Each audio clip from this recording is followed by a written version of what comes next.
Ya, apa kabar semuanya? Baik ya, puji Tuhan. Tuhan sudah sertai kita dari hari demi hari. Kita bersyukur kita sudah memasuki penghujung bulan Maret ya.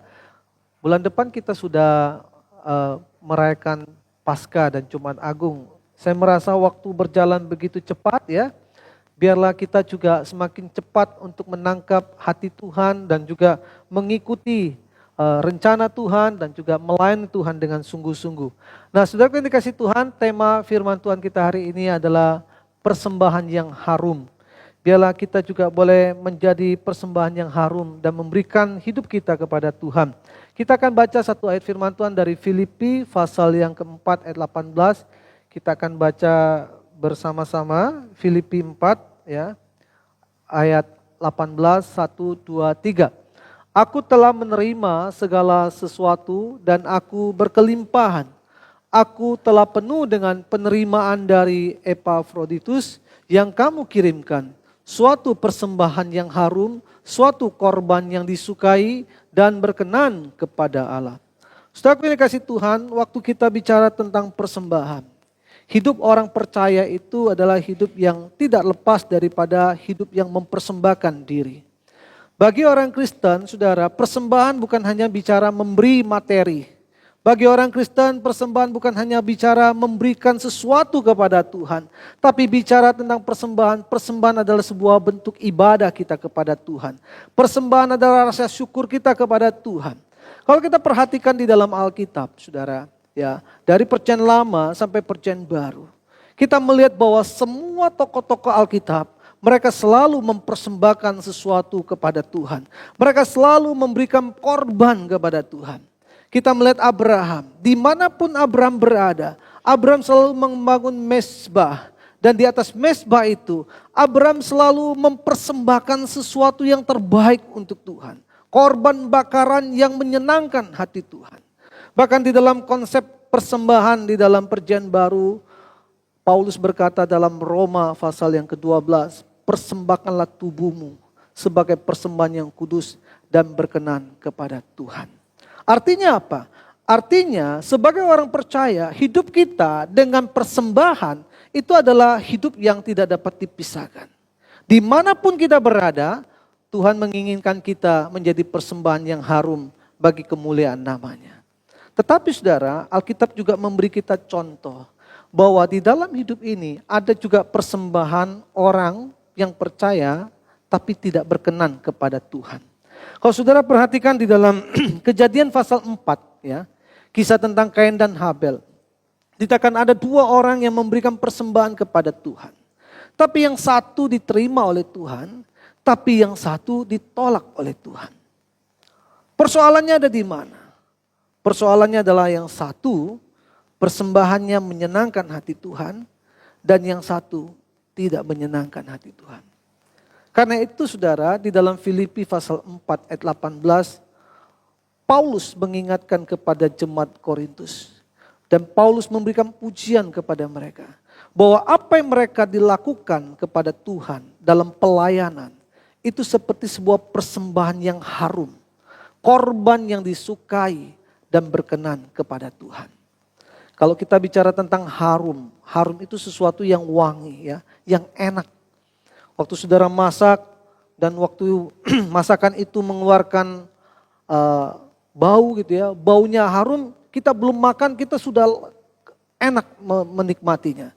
Tapi bagaimana kalau makanan itu baunya busuk ya? Kita belum makan aja kita udah merasa nggak nyaman. Rupanya dalam kehidupan kita melayani Tuhan atau memberikan korban persembahan. Persembahan yang Tuhan sukai dan berkenan kepadanya itu juga harus menjadi persembahan yang harum. Sesuatu yang menyenangkan hati Tuhan. Kalau saudara baca di dalam Perjanjian Lama selalu dikatakan lemak-lemaknya itu. Korban bakarannya itu menjadi keharuman bagi Tuhan. Dan setiap orang yang memberikan persembahan kepada Tuhan yang harum dan disukai oleh Tuhan selalu disertai dengan kata Tuhan memberkati dia. Tuhan melimpahkan segala sesuatu kepadanya. Saya percaya saudara dan saya hidup dalam dunia ini kita ingin hidup diberkati Tuhan bukan? Gak ada di antara kita yang mengatakan, aku gak suka diberkati Tuhan. Kalau bisa gak usah ada berkat, enggak. Kenapa orang datang pagi-pagi berdoa? Kenapa orang datang pagi-pagi melakukan ini? Semua orang ingin diberkati. Tapi berkat itu datang dari hidup yang mempersembahkan diri, yang harum dan disukai dan berkenan kepada Tuhan. Nah, pertanyaan kita adalah bagaimana kita bisa menjadikan kehidupan kita atau persembahan hidup kita menjadi korban persembahan yang harum, yang disukai dan berkenan kepada Tuhan seperti yang dikatakan oleh kitab suci ini. Yang pertama saudara, kita harus menyadari bahwa persembahan yang harum ya dan berkenan kepada Tuhan adalah persembahan yang diberikan dengan hati yang tulus. Saudara, waktu engkau memberi persembahan, apakah engkau memberi dengan hati yang tulus? Apa tanda daripada persembahan itu diberikan dengan hati yang tulus? 2 Korintus pasal 9 ayat 7 berkata demikian. Kita baca sama-sama ya. 1, 2, 3. Hendaklah masing-masing memberikan menurut kerelaan hatinya, jangan dengan sedih hati atau karena paksaan. Sebab Allah mengasihi orang yang memberi dengan sukacita. Tanda daripada orang memberikan persembahannya, baik hidupnya atau hartanya, dengan tulus, ada sukacita enggak? Ya. Waktu saudara memberikan semuanya itu, waktu saudara melayani Tuhan, saudara ada sukacita enggak? Ada enggak sesuatu yang membuat saudara semakin bergairah untuk melakukannya? Kalau enggak, mungkin saudara melakukannya tidak dengan kerelaan hati. Saudara terpaksa, sehingga tidak mendatangkan sukacita. Karena itu apapun yang kita lakukan, tanpa ketulusan hati, tanpa sukacita di dalam hati, saudara itu tidak akan berkenan kepada Tuhan. Karena itu kalau kita mau melayani Tuhan, maka yang pertama saudara lakukanlah itu dengan sukacita. Dan itu akan menjadi apa? Persembahan yang harum bagi Tuhan. Saya punya anak itu suka melukis saudara. Ya, tiap hari melukis. Ujian pun melukis. Kalau nggak diomelin nggak belajar. Ya. Nah, suatu hari ya tahun yang lalu saya ulang tahun. Tiap malam-malam dia udah menggambar saudara. Saya perhatikan dia senang banget. Tanya maunya apa, terus nanya begitu saudara. Saya bilang emang kalau saya mau ini kamu bisa beli. Ya pokoknya nggak bisa perlu saya beli papi. Papi mau apa? Saya bilang apa aja bolehlah. Ya kan ya. Dia gambar saya sedang berdoa saudara ya ceritanya begitu ya. Itu gambar mukanya cukup mirip lah ya pokoknya dengan segala upaya. Cuman gak tahu kesalahan apa ada coretan ya gitu sedikit. Jadi ada cacat dikit. Dia bingkai dengan baik. Pada waktu ulang tahun dia bilang papi maaf ya. Saya mau kasih yang terbaik tapi ada sedikit kesalahan. Saudara sebenarnya bukan gambar itu yang buat saya senang. Tapi yang buat saya senang adalah dia begitu senangnya untuk menyediakan hadiah buat saya. Bahkan dia mempersiapkannya di malam hari. Bahkan pulang sekolah dia coba buat bingkai yang bagus. Bagi saya kesalahan kecil itu bukan hal yang penting untuk diperdebatkan. Bahkan saya pikir itu adalah kesempurnaan. Kenapa? Karena dia memberinya dengan sukacita. Saya bilang apa? Yang kamu berikan itu penting. Tapi lebih penting kamunya memberikan dengan sungguh-sungguh. Saya membayangkan Tuhan juga demikian. Pada waktu kita melayani dia dengan sungguh-sungguh. Kita memberikan hidup kita dengan sungguh-sungguh. Kita melayani dia dengan sukacita. Saudara, pelayanan itu penting.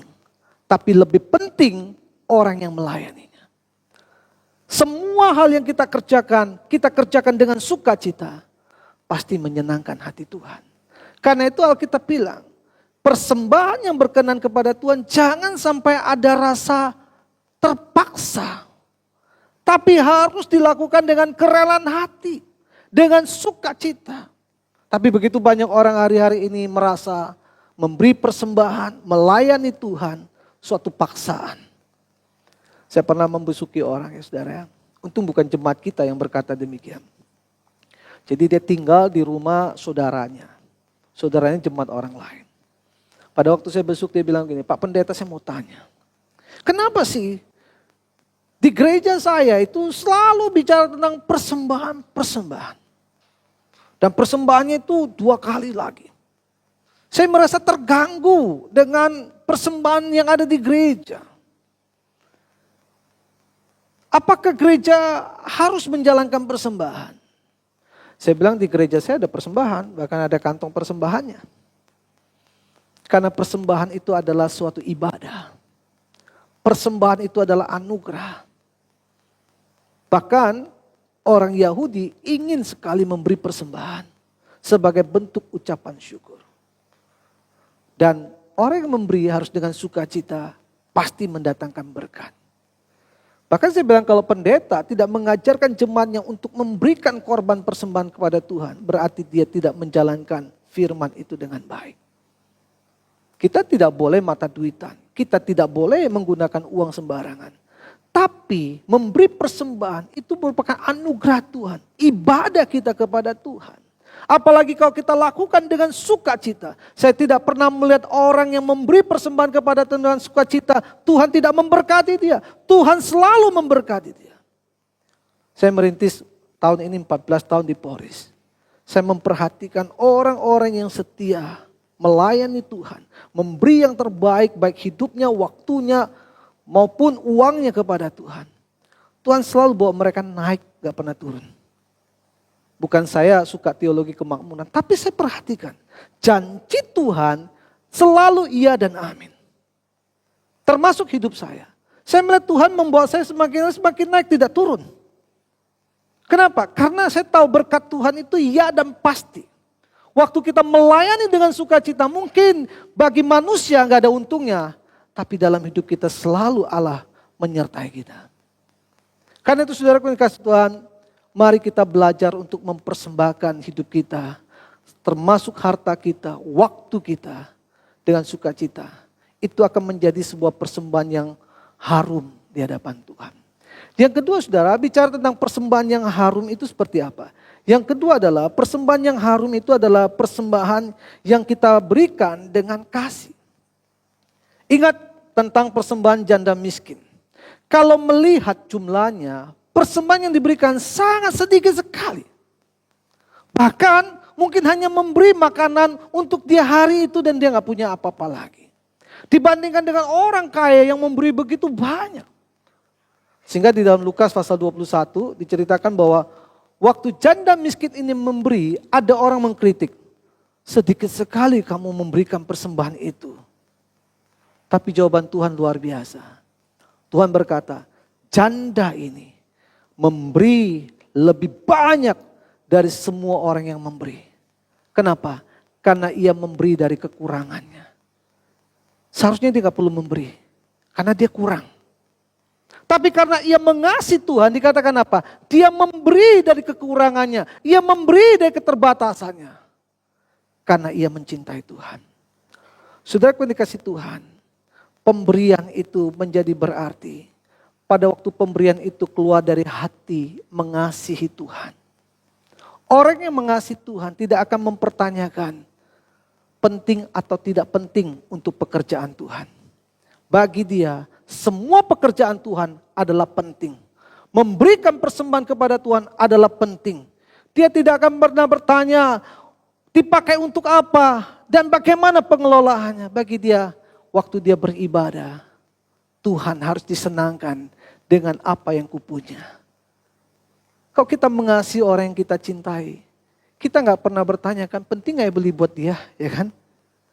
Kita akan mempertanyakan penting gak untuk dia waktu kita mulai tidak mengasihi dia. Ngapain beli mahal-mahal, ya kan? Gak penting kali. Coba saudara beli kepada orang yang sudah gak kenal, sudah mikir-mikir dulu kan, wah. Tapi buat istri saudara yang sudah cintai atau orang tua saudara, sudah gak pikirkan penting gak penting. Tapi saudara akan melihat momentum. Sekarang aku bisa beri, aku beri. Contohnya siapa? Maria. Maria memberikan minyak narwastunya kepada Tuhan. Dia gak bertanya itu penting apa gak penting. Yang dia tahu adalah dia ingin mengasihi Tuhan dan mempersembahkan yang terbaik kepada Tuhan. Tapi Yudas beda. Yudas tidak mengasihi Tuhan. Maka dia selalu melihat apa yang dilakukan orang lain sebagai pemborosan dan sesuatu yang tidak baik. Maria tidak. Kasihnya kepada Tuhan, dia gak berpikir panjang. Yang penting Tuhan dapat kuberikan yang terbaik. Maka sebelum Tuhan masuk ke Yerusalem, Maria mengambil apa? Minyak narwastu yang telah dia simpan dalam waktu yang lama. Dia memecahkannya, dia mengurapi kaki Tuhan dan mengusahnya dengan rambutnya. Itu luar biasa, saudara. Yudas memprotes. Tuhan bilang, apa yang dilakukan Maria akan selalu diingat. Sepanjang Injil diberitakan, namanya akan dikenal. Kenapa Maria lakukan itu? Karena ia mengasihi Tuhan. Sesuatu yang kita lakukan dengan kasih akan mendatangkan apa? Mendatangkan keharuman bagi nama Tuhan. Sekarang banyak orang memperdebatkan perpuluhan masih perlu apa nggak perlu, ya kan? Di YouTube kan banyak, ya. Cuma tanya perpuluhan masih apa nggak Pak ya? Soalnya kenapa? Soalnya di YouTube kita dengar begini begitu. Saya bilang sama dia, sejarah perpuluhan dimulai dari kapan sih? Perpuluhan pertama muncul itu di zaman Abraham. Ya, coba saudara bisa lihat ayatnya ya. Bisa klikin ya, nggak bisa tuh. Ya, coba ya, bisa klikin. Ya, Saudara lihat di sini, ini mulai pertama perpuluhan diberikan. Melkisedek, Raja Salem membawa roti dan anggur, ia seorang imam Allah yang maha tinggi.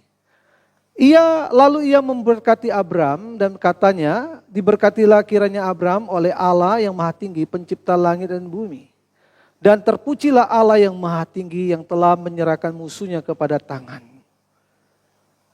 Lalu Abram memberikan kepadanya 1/10 dari semuanya. Ada enggak kata kalimat Tuhan menyuruh Abraham memberikan 1/10 kepada Melkisedek itu? Ada enggak? Enggak ada. Jadi perpuluhan pertama muncul dari ide Abraham. Kenapa Abraham lakukan itu? Karena Abraham merasa bersyukur kepada Tuhan. Karena dia berpikir bahwa apa yang didapat dari Tuhan, dia harus belajar mengembalikan kepada Tuhan. Tuhan tidak pernah perintahkan itu, saudara. Perintah itu baru ada muncul di dalam imamat. Setelah zamannya Musa. Pada waktu mereka mau masuk tanah Kanaan, Tuhan baru berfirman kepada Musa. Lakukanlah, teruskanlah apa yang dilakukan oleh Abraham. Maka demikian firman-Nya.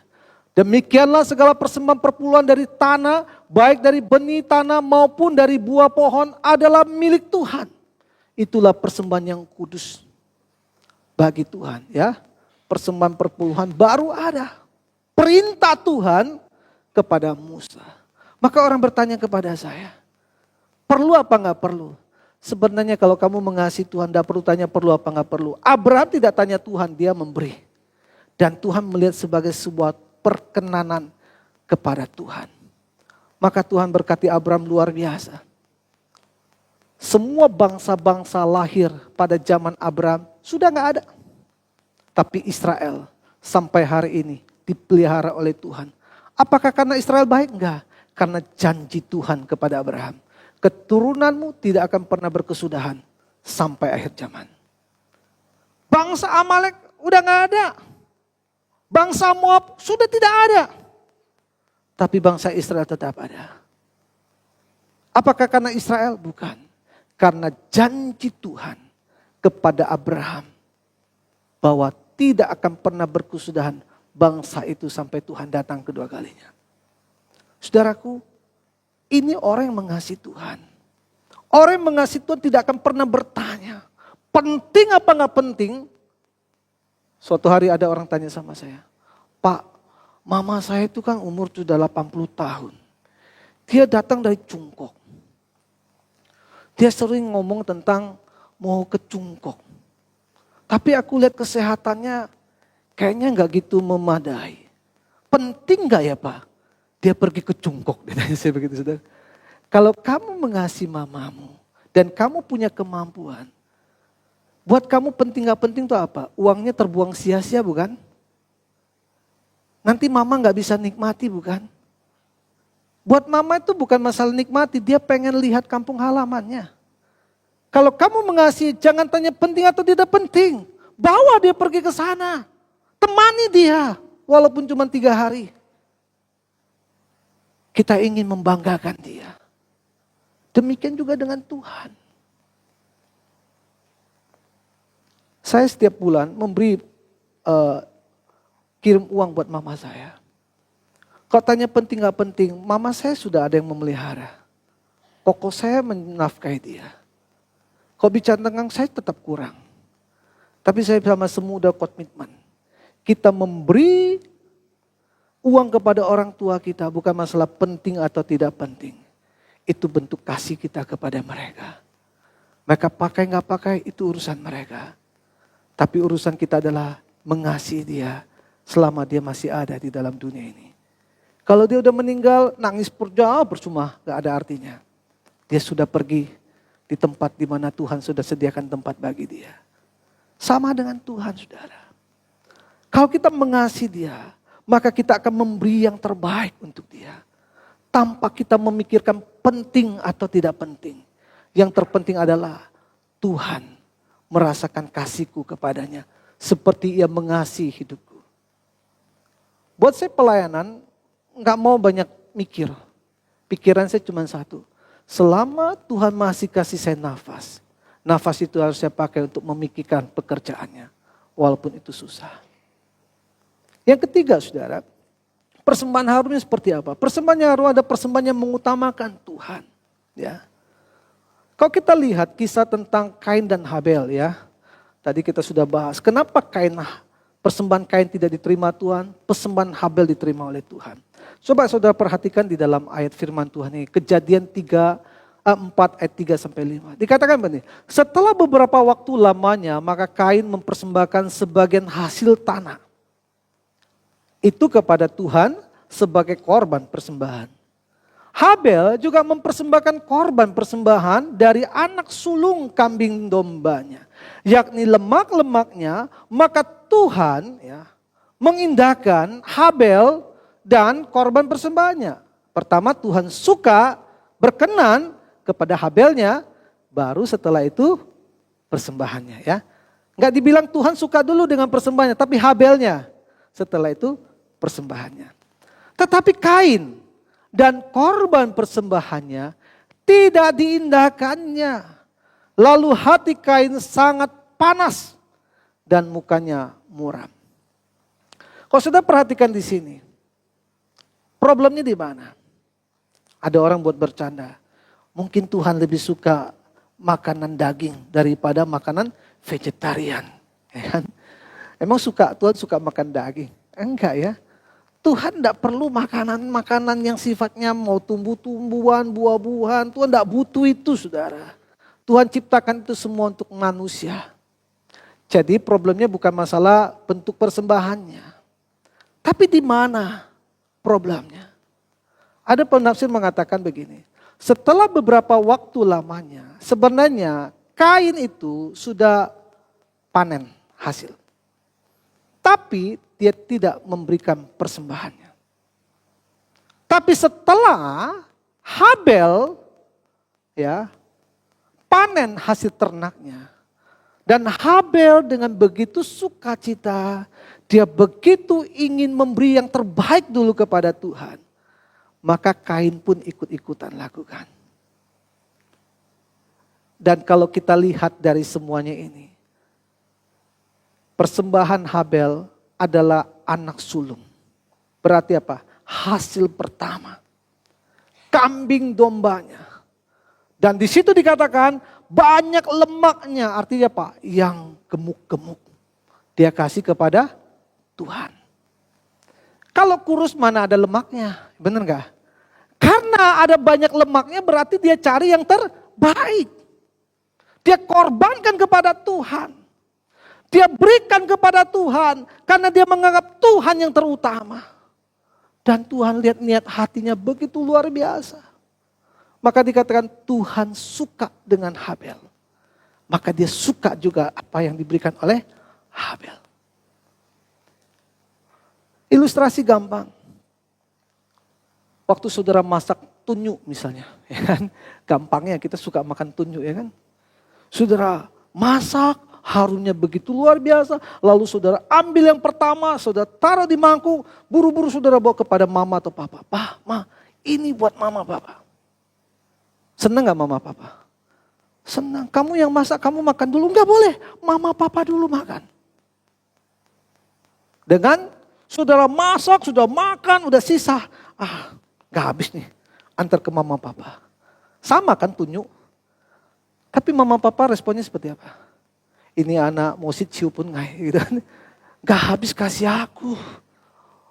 Anak puhau, anak tidak berbakti.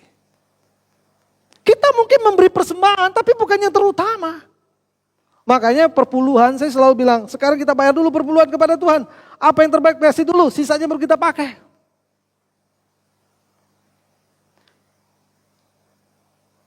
Saudara, saya melihat dalam pelayanan, dalam semua hal, ada jejak tangan Tuhan memelihara.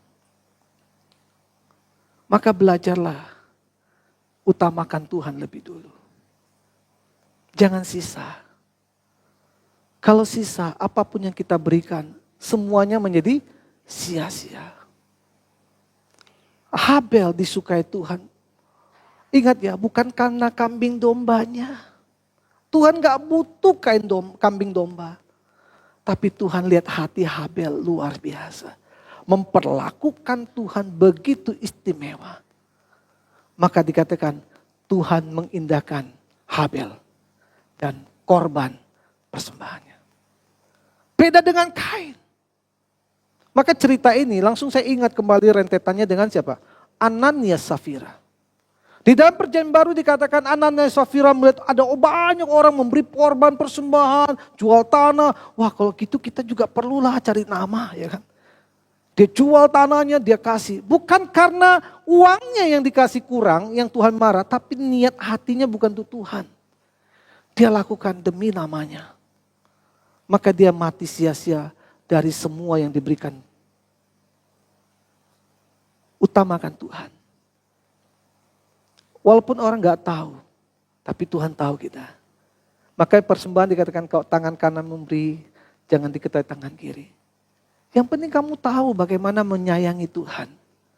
Tuhan tahu akan membalaskan kepada orang dengan berkali-kali lipat yang memberi persembahan itu kepada Tuhan dengan sungguh-sungguh. Tuhan tidak pernah berhutang, saudara. Itu prinsip hidup yang harus saudara pegang. Bahkan dikatakan dia selalu menjadikan piutang, ya, kepada hidup kita. Tuhan tidak pernah berhutang. Karena itu mari kita belajar untuk mempersembahkan yang terbaik kepada Tuhan. Saya suka cerita 2 Samuel 7 ayat 1-3 ya, tentang Daud. Daud bukan manusia yang sempurna. Daud manusia yang banyak kesalahan. Tapi di dalam Alkitab hanya 2 orang yang dikatakan aku berkenan kepadanya. Pertama Henok. Henok hidup bergaul dengan Tuhan, Tuhan berkenan kepadanya, Tuhan angkat Henok ke surga. Yang kedua itu Daud. Gak ada lagi orang disebut aku berkenan kepadanya kecuali Henok dan Daud. Kalau Tuhan Yesus gak usah kita omong lah, dia Tuhan anak Allah. Saya pikir apa ya rahasianya? Kok Daud bisa disukai oleh Tuhan sampai aku berkenan kepada Daud itu. Padahal kalau lihat hidup Daud banyak betul celahnya. Ya, mata keranjang lah, ya kan. Sampai niat membunuh suami orang demi dapat istrinya. Aduh, bejat betul tuh orang. Tapi kenapa Tuhan bilang aku berkenan sama Daud? Ini yang dimiliki Daud yang tidak dimiliki oleh raja-raja Israel, saudara. Daud mencintai Tuhan dengan sungguh-sungguh. Tuhan tidak pernah minta Daud bangunin bait Allah, tidak pernah. Tuhan tidak butuh tinggal di bangunan manusia. Tapi Daud setelah dia masuk ke Yerusalem, dia tinggal di kerajaan, dia bilang apa? Berkatalah raja kepada Nathan, lihatlah. Aku diam di dalam rumah kayu aras, terbuat bagus. Sedangkan tabut Allah tinggal di bawah tenda. Saya pernah nonton satu film tentang Daud, menggambarkan bagaimana Daud tiap hari gelisah lihat, kok tabut Allah, yaitu menggambarkan kehadiran, tinggal di tenda sedangkan dia di istana, dia stres, dia mau bangun tapi Tuhan tidak mau dia bangun. Apa yang saudara tangkap di sini? Daud terus memikirkan, Tuhan tidak boleh tinggal di tempat yang jelek. Padahal Tuhan gak butuh tinggal di tempat yang bagus, dia ada di surga. Artinya apa? Dia terus memikirkan yang terbaik untuk Tuhan. Kenapa? Karena bagi Daud Tuhan harus menjadi yang terutama. Maka Tuhan bilang, aku sayang sama Daud. Kenapa? Daud sangat menyayangi aku. Maka dosa sebesar apapun yang pernah Daud lakukan. Waktu dia bertobat, Tuhan bilang apa? Aku ampuni engkau. Garis keturunanmu tidak akan pernah ku hapuskan. Maka Yesus lahir dari keturunan Daud. Penghormatan Tuhan kepada Daud. Itu luar biasa. Makanya di dalam kitab Samuel dikatakan orang yang menghormati Tuhan akan dihormati Tuhan. Saudaraku yang kasih Tuhan, mari kita belajar untuk mengasihi Tuhan. Berikan hidup kita sebagai korban, persembahan yang harum. Kita bersyukur ya 2 bulan ini Polres membangun gereja. Ya, kita membangun bagian depannya, bisa tampilkan ya. Sekarang bentuknya kayak begini saudara ya. Memang tulisannya belum karena yang ingin mempersembahkan tulisan bilang habis lebaran baru tempel. Sejak kita bangun ini saudara, banyak orang penasaran lihat isi gereja. Ya, selama ini kan depan kan ada taman jajan, orang nggak pernah lalu-lalu lah. Tapi waktu kita bangun ini ya, kalau saya ada di situ, Pak boleh nggak masuk gereja lihat-lihat teman, kata gitu ya. Wah, tetangga-tetangga yang biasanya nggak pernah penasaran, sekarang penasaran masuk ke gereja, lihat dong katanya gitu kan. Saya pikir apa yang dilihat, dia mulai semegah apa sih yang dibangun begitu, padahal biasa-biasa aja saudara ya. Nah 2 hari yang lalu Pak Lurah datang. Ya ada 2 tujuannya, pertama ya salah minta THR gitu ya. Biasa begitu kan, makanya kalau dekat lebaran saya jarang ada di gereja, banyak yang minta THR gitu saudara ya. Tapi saya sudah punya nomor, saya ada sama Lurah, jadi Lurah, Pak Iman kapan ada di gereja kita mau berkunjung ya, sudah tahu, saya nggak bisa tolak ya, oke datang. Dia datang, masuk ya, masuk. Dia masuk ruang-ruang. Lalu dia tanya, habis berapa ini Pak Iman? Ya, Bapak tebaklah habis berapa? 400 juta ya? Enggak. 500? Enggak, saya bilang gitu. Jadi habis berapa? Kita cuma cor depannya saudara ya, jadi 4 kali 7. 129 juta. Bohong Pak, gak mungkin semurah itu. Betul. Kok bisa murah? Tukangnya memberi nilai yang sangat murah. Bahkan rugi tukangnya itu saudara. Saya bilang hitung ulang aja Bang Dul. Jadi tukangnya udah habis duitnya saudara ya. Saya bilang hitung ulang. Karena begini saudara, pada waktu saya bilang, Bang Dul saya rencana tahun depan pengen cor gereja lalu begini. Tapi belum ada gambarnya. Bang Dul tolong hitungin kira-kira biaya tukangnya berapa. Dia hitung. Dia bilang 36 juta aja lah Pak. Gitu ya. Oke, setelah itu saya kirim gambar. Gambarnya kayak begini. Gitu. 36 juta gak bisa kayaknya. Tapi udahlah Pak 36 juta nanti kalau sampai tidak selesai. Bapak bayar harian aja. Untuk tukang saya gak usah. Nah setelah bangun saya tambahkan 5 juta jadi 40 juta saudara ya. Saya bilang hitung ulang Bang Dul. Dia bilang gak mau. Biarkan saja. Bang Dul rugi loh, gak apa-apa. Kenapa? Karena 12 tahun yang lalu saudara ya. Dia itu cuma tukang ikut orang. Renov gereja kita. Dia bilang saya waktu itu Pak. Mau kontrak rumah aja susah. Petakan aja bayarnya empot-empotan. Sampai istri saya pergi kerja di tempat lain. Saya gak pernah ke gereja. Dia tadinya muslim tapi menjadi Kristen. Saya gak pernah ke gereja. Gak pernah injak gereja. Gak kenal Tuhan. Tapi sejak ketemu Bapak injilin saya, kuatkan saya. Dan Bapak bilang nanti kalau punya rumah akan kasih saya yang bangun. Waktu itu saya belum ada rumah saudara. Saya bilang kalau saya ada rumah nanti Bang Dul yang bangunin ya. Kapan bangunnya Pak? Rumahnya belum ada, tunggu ada rumah dulu ya kan. Puji Tuhan setelah beberapa tahun saya ambil 1 kredit rumah saudara, KPR rumah, saya suruh dia bangun. Dia bilang sejak saya bangun rumah Bapak, saya tidak pernah berhenti membangun. Semua jemaat pakai dia, orang keluarga jemaat, keluarga jemaat, keluarga jemaat. Dulu saya nggak punya rumah, sekarang saya punya rumah. Anak saya nggak perlu lagi hidup dalam kesusahan, istri saya juga nggak perlu bekerja di luar. Masakah sekarang demi membangun pekerjaan Tuhan, saya harus mencari keuntungan. Sedangkan Tuhan sudah memberi saya keuntungan banyak. Bayangkan kalau dia bangun di mana, dia suka telepon saya loh. Pak Iman, ada di gereja yang perlu dicat nggak? Kenapa? Perpuluhan saya buat cat, katanya begitu. Saya bilang, inilah yang namanya belajar memberi persembahan kepada Tuhan. Dia nggak pernah hidup dalam kemewahan, saudara.